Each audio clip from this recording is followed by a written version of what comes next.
নমস্কার বন্ধুরা, আজকে আমি বানাবো একটা স্পেশাল মিষ্টি জয়নগরের মোয়া। জয়নগরের মোয়া একদম কম খরচের মধ্যে খুব সুন্দর একটা মিষ্টি তোমরা বানাতে পারবে। এরকমভাবে অবশ্যই তোমরা একবার বানাবে।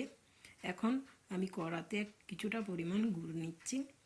গুড়ে আমি কিছুটা অল্প পরিমাণ জল দিলাম। জল দিয়ে জলটা ফুটিয়ে শুধু গুড়টাকে গলিয়ে নিয়ে আমি এই জলটাকে নামিয়ে রেখে দেবো একটা বাটিতে।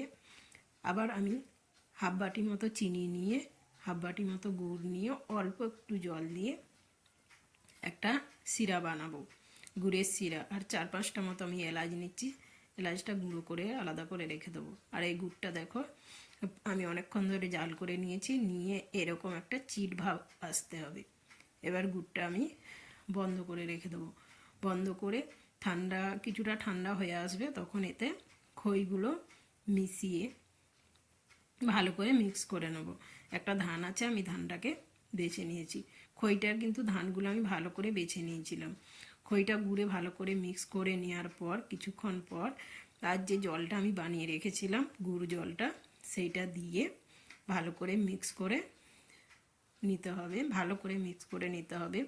অল্প অল্প করে জলটা দেবো, কতটা লাগে না লাগে সেটা তো বুঝতে পারা যাবে না। সেই হিসাবে আমি এখানে 4 বাটি মতো খই নিয়েছি। 4 বাটি খয়ে 1 বাটি জল লাগবে। 1 বাটি জল দিয়ে আমি এটা এই ভালো করে মাখিয়ে নিয়ে এটাকে রেখে দিতে হবে। এখন 7 থেকে 8 ঘন্টা ভালো করে ঢাকা দিয়ে রেখে দিতে হবে। 7 থেকে 8 ঘন্টা পর দেখো এটা কেমন হয়েছে। এরকম একটা স্ট্রাকচারে এসে যাবে, দেখছো কেমন হয়ে গেছে, পুরো গুড়ে মাখা হয়ে গেছে। আর রস নেই, পুরো রসটা শুষে নিয়েছে। দেখো এই এই খইগুলো পুরো রসে ভরে গেছে।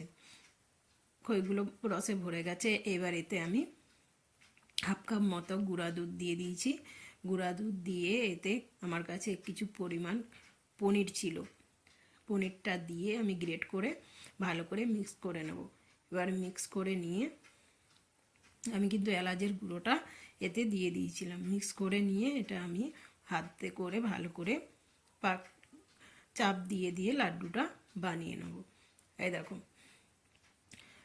লাড্ডু মতো বানিয়ে নিচ্ছে। এই দেখো এটা বানিয়ে মোয়ার আকার দিয়ে দিলাম চেপে চেপে, দেখেছো? আর ভাঙছে না, কি সুন্দর হয়ে গেছে। এরকম করে আমি সব মোয়াগুলো বানিয়ে নেব। সব মোয়াগুলো বেনে গেছে। এবার এটা আমি সাজানোর জন্য উপর থেকে একটা ছান্নিতে করে গুঁড়া দুধ নিয়ে উপর থেকে ছড়িয়ে, ছান্নিতে করে ছড়ানো সুবিধা হবে তাই আমি এটা ভালো করে ওপর থেকে ছড়িয়ে দিলাম। আর কিছুটা আমি পনিরও রেখেছি, ওপর থেকে পনিরটা দিয়ে দেবো। পনিরটা দিয়ে দিয়ে এটা সাজানোর জন্য আমি রেখেছিলাম। এবার উপর থেকে একটা করে কিশমিশ দিয়ে দিচ্ছি। কিশমিশ দিয়ে এটা সাজানো থাকে, তাই কিশমিশ দিয়ে আমি খুব সুন্দর করে সাজিয়ে নিয়েছি। এবার উপর থেকে আমি কিন্তু একটু বাদামও দিয়েছি। বন্ধুরা অবশ্যই তোমরা এরকম বানাবে, দেখবে কম খরচের মধ্যে ভালো নামি দামি একটা মিষ্টি তোমরা বানাতে পারবে। জয়নগরের মোয়া কিনতে গেলে অনেক দাম পড়ে, কিন্তু তোমরা এটা কম খরচের মধ্যেই সুন্দর মোয়া বাড়িতেই বানাতে পারবে। বন্ধুরা অবশ্যই বানাবে, আর বানিয়ে খেয়ে কেমন হয়েছে অবশ্যই তোমরা কমেন্টে বলবেন। দেখবে দারুণ লাগে, স্বাদে টেস্টিতে দারুণ লাগবে।